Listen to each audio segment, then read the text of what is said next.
જો શું થયું છે? કિંજલ બેટા, ગુલાબ ચલો ભાઈ. જોયું પ્રભુ, આ કિંજલની તો વિકેટ પડી ગઈ. હા હા જોઉં છું, બધું દેખાય છે મને, પણ તમે ધીમે બોલો. કોઈને પણ શંકા જશે ને તો તમારે ફોન મૂકી દેવો પડશે ને મારી મજા બધી મરી જશે. એટલે હા પ્રભુ, તમારી પણ ચૂપ, મારી પણ ચૂપ, બરાબર?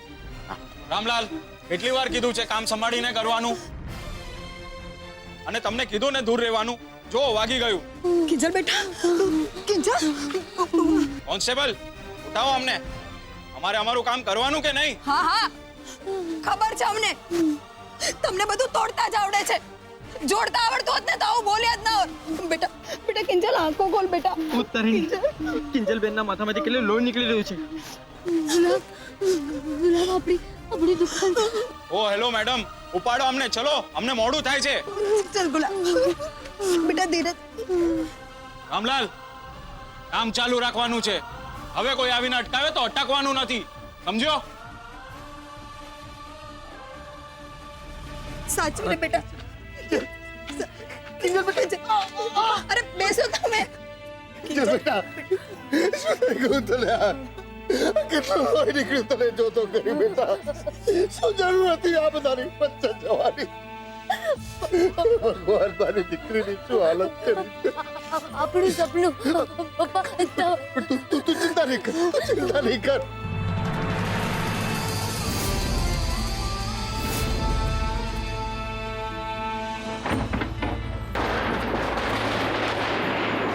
શાંત થાઓ જરા તમો. ઓ ભાઈ, તમારા બુલડોઝર બંધ કરો. હા, રોકાઈ જાઓ તમે. Please stop.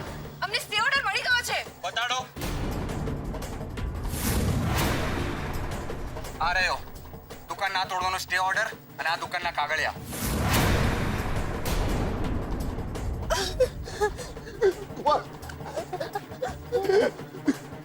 આ દુકાન લીગલ છે એટલે તમે તોડી નહીં શકો એને. વાંચી લો.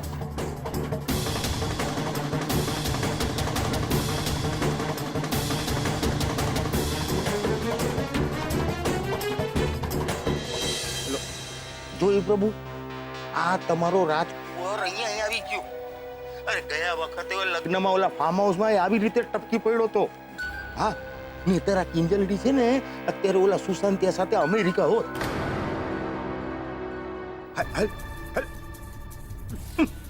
મૂકી દીધો. મારે શું એ નથી, ઈ જાણે ને એનો કુંવર જાણે. હા, એ મારું પાકીટ. હા જા ચૂપ. શું આમ શું જોવે છે? હે, આ બુલડોઝર સાથે તારે જો સેલ્ફી પાડવું હોય ને તો એ અત્યારે મને નહીં ફાવે, કહી દો. હા, જો ને ત્યાં જો શું થાય છે, જો.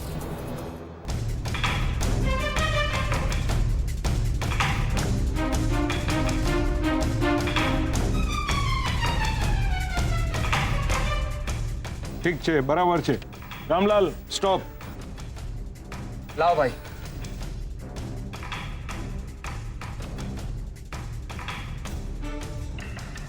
ગાડી પાછળ લે.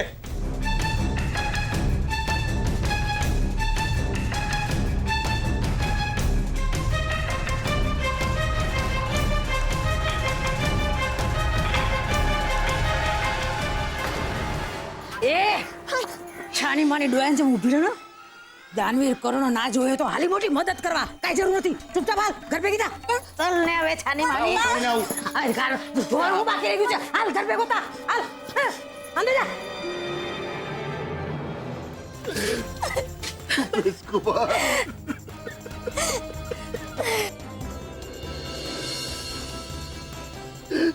હાલત કરી નાખી છે આ દુકાનની. મારું સપનું તોડાઈ ગયું.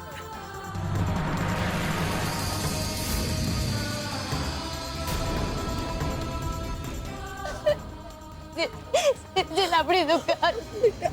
રૂપેશ, આપણે કિંજલને ઘરે લઈ જઈએ. નહીં, મારી દુકાન.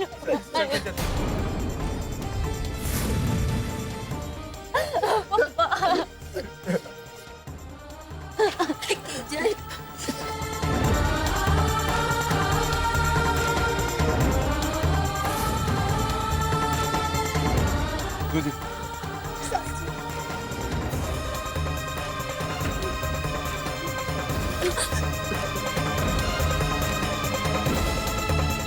આરામથી.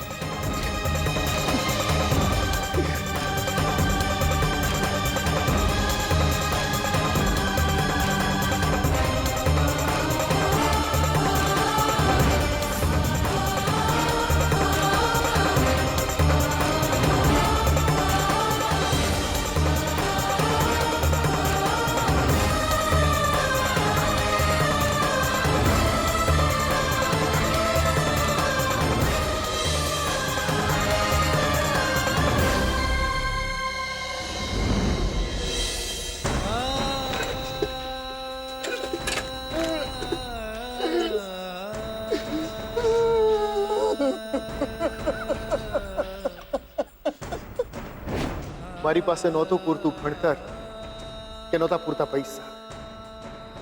શું કરું? જે કંઈ થોડી ઘણી મૂડી બચી હતી ને એમાંથી એક પ્રાઇમસ, એક કેટલી બે ચાર નાના ગ્લાસ અને એક સાયકલ ખરીદી.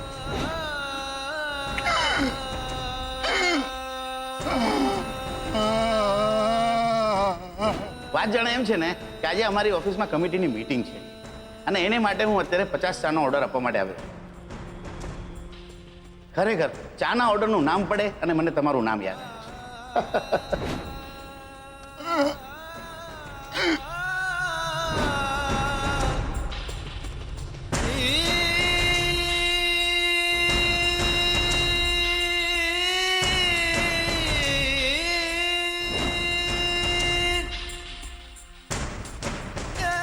સાહેબ સાહેબ હવે આપણે શું કરીશું?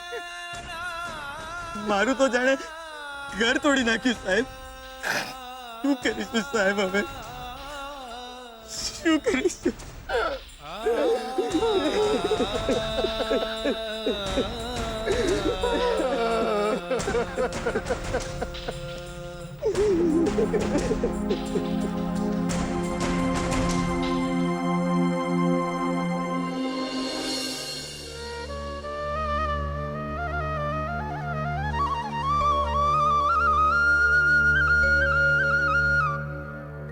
કિંજલ બેટા, કેમ છે હવે તને? લે આ પાણી પી લે.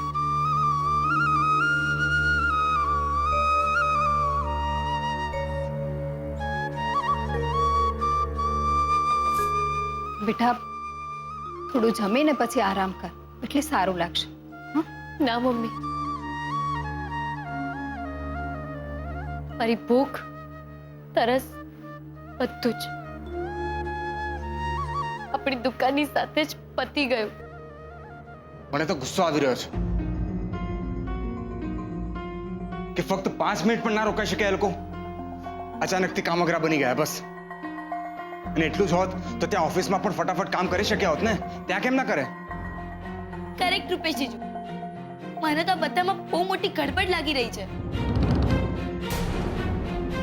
હા, પપ્પાનું પણ એમ જ માનવું છે ને કે દુકાનના બધા જ કાગળિયા આપણા લીગલ છે, તો પછી આપણને નોટિસ શું કામ આવે?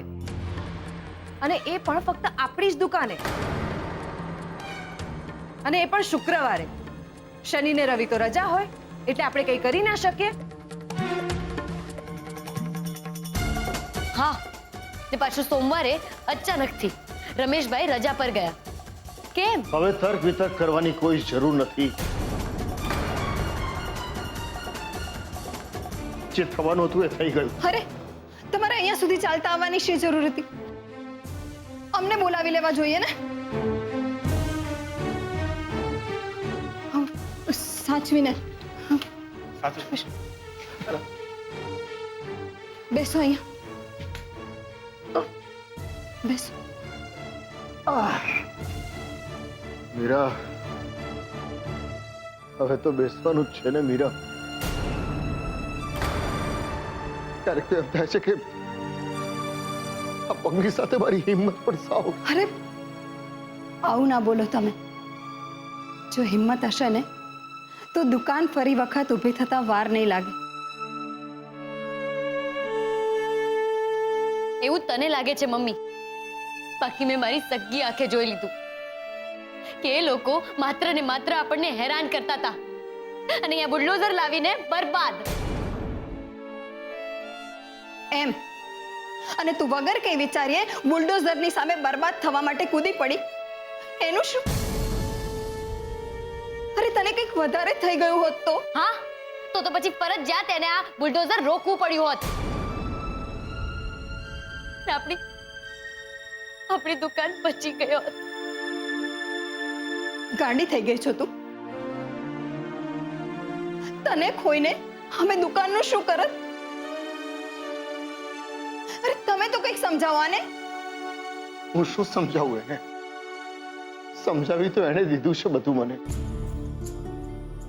દુકાનેથી ઘરે આવતા મારા ઉપર શું વીત્યું છે ફક્ત ને ફક્ત મારું મન જાણે છે મીરા. સાવ હારી ગયો છું. બધું જ તૂટી ફૂટી ગયું, બધું જ પતી ગયું, ખલાસ થઈ ગયું. બસ નક્કી કરી નાખ્યું કે ચૂપચાપ મૂકે મોઢે સાયકલ પર ચા વેચતા રહો. ઘર પણ તો ચલાવવાનું છે ને.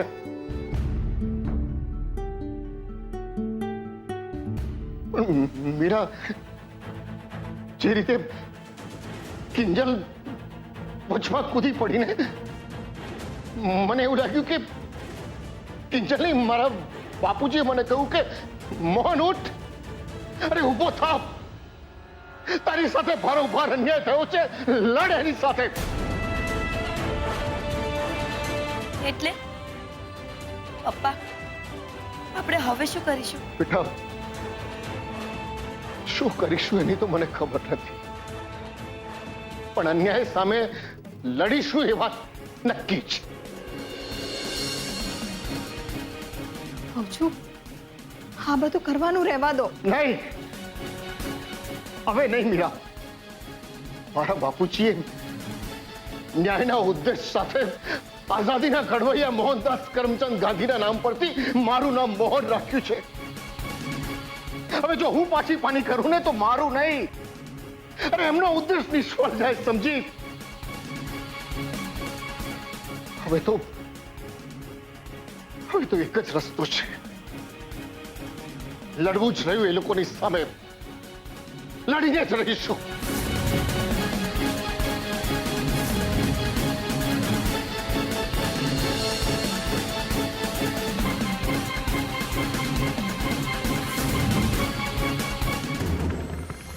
ધૂળ લડી લેવાના મોટા ભાઈ. અરે કેસ લડવા માટે રૂપિયા જોઈએ, રૂપિયા. આટલા આમ થા નહીં, આટલા બધા પૈસા આમ ભેરવા પડે બે હાથે, ત્યારે જઈને કોઈ સારો વકીલ મળશે. એની એ ખાતરી નથી. બોલો જજ ત્યાં બેઠો બેઠો કહેશે તારીખ પે તારીખ, તારીખ પે તારીખ, અને વકીલ એમ કહેશે સાહેબ કાલે આવો ને, પરમ દિવસે આવો ને, આવતા મહિને આવો ને. અરે બા, જોડાને જાત બેવ ઘસાઈ જશે, પણ આ કેસ નામની લપ પતશે નહીં. તો બહુ સારું રગલા.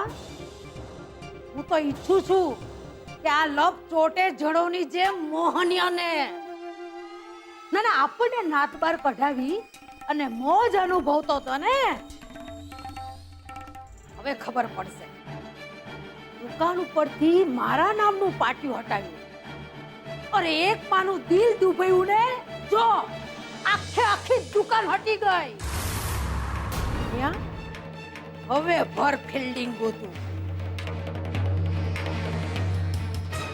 જે થયું એ સારા માટે જ થયું.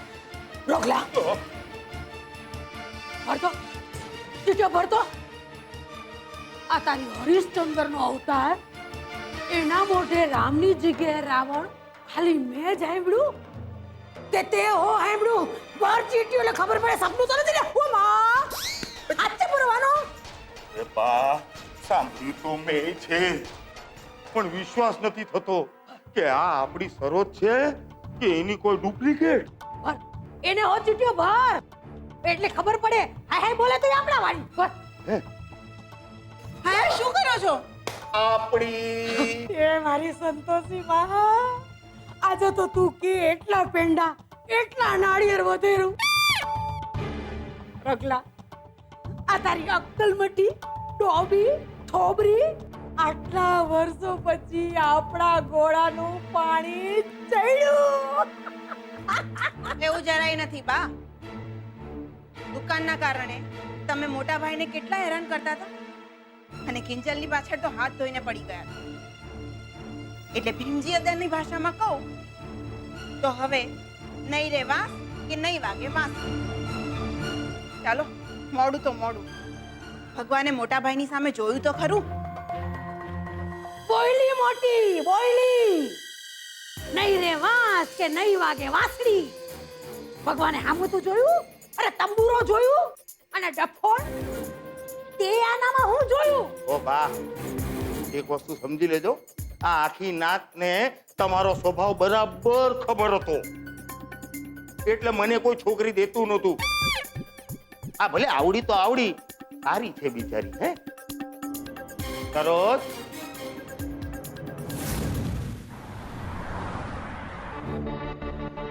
રૂપેશ આજકાલ વધારે પડતો દોઢ ડાયો બનતો ફરે છે.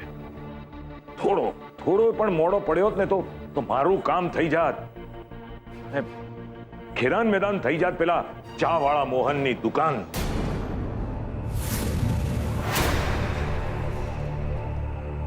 શું આમ શું જુએ છે? મેં કઈ ખોટું કહ્યું? ચા વાળાને ચા વાળો નહીં તો શું સોના ચાંદી વાળો કહું? એ બરાબર છે અંકલ, પણ હવે આપણું કામ તો થઈ ગયું ને. ક્યાં થઈ ગયું? આ કેટલી વાળા લોકોનો કોઈ ભરોસો નહીં. તૂટેલી દુકાનની સામે પણ બાંકડો નાખીને ફરીથી ધંધો શરૂ કરી દે ને એમાંના છે. તું વિચાર કર બેટા, આવા ફળતુસ માણસોને આ મહાસુખ સંઘવીએ બાજુમાં ઉભા રાખવા પડે છે. વેવાય વેવાય કહીને કેવું પડે છે. ત્યારે કેવું લાગે? શરીર પર જાણે કીડા ફરતા હોય ને એવું લાગે છે મને. એ બરાબર છે અંકલ, પણ હવે આપણે એમાં શું કરી શકીએ? અરે કરવાનું તો ઘણું બધું વિચાર્યું તું મેં, પણ રૂપેશ આડો ફાટ્યો. સૌથી પહેલી શરત મેં મૂકી હતી કે લગ્ન પછી સેજલનો ભટ્ટ પરિવાર સાથે કોઈ સંબંધ નહીં રહે, અને મને ખાતરી હતી કે ચા વાળો ચાની જેમ ઉકળશે ને વાત ત્યાં ને ત્યાં જ પતી જશે. પણ નહીં, રૂપેશ આડો ફાટ્યો અને પાછી બગાડી નાખી. આ લગ્નની ફેરમાં તો હું પહેલા પણ નહોતો અને આજે પણ નથી. ઓહ, હવે સમજાયું કે તમે આ ધામધૂમથી લગ્ન કરવાની શરત કેમ મૂકી છે. બરાબર સમજ્યો છે તું બેટા, બરાબર સમજ્યો છે. ક્યાં કરોડપતિ બાપનો દીકરો રૂપેશ અને ક્યાં પેલી પરચુરણની પાવલી જેવી સેજલ. કોઈ રીતે સરખામણી થાય જ નહીં. અને જ્યારે આવું થાય ને ત્યારે પાણી માથા પર આવી જાય, માથા સુધી પહોંચી જાય, પછી જીવ બળે નહીં, જીવ રૂંધાય દીકરા માટે. અને બેટા હવે તો તું પણ સમજી ગયો છે ને કે કિંજલ કેવી છે. કે એને માટે તારી જાત ઘસી નાખી, પણ એને બે આંખની શરમ ન આવી. હવે તું જ વિચાર કર, જો કિંજલ આવી છે તો એની મોટી બહેન કેવી હશે? હું સમજી ગયો છું અંકલ, પણ જો કિંજલે ધામધૂમથી લગ્ન માટે પૈસાની વ્યવસ્થા કરી લીધી તો આ માસુક સંઘવીને એટલો કાચો સમજે છે? બેટા, હું બંધના પાણીને રોકવા કરતા એના ગૌમુખને સુકાવી મારવામાં માનું છું.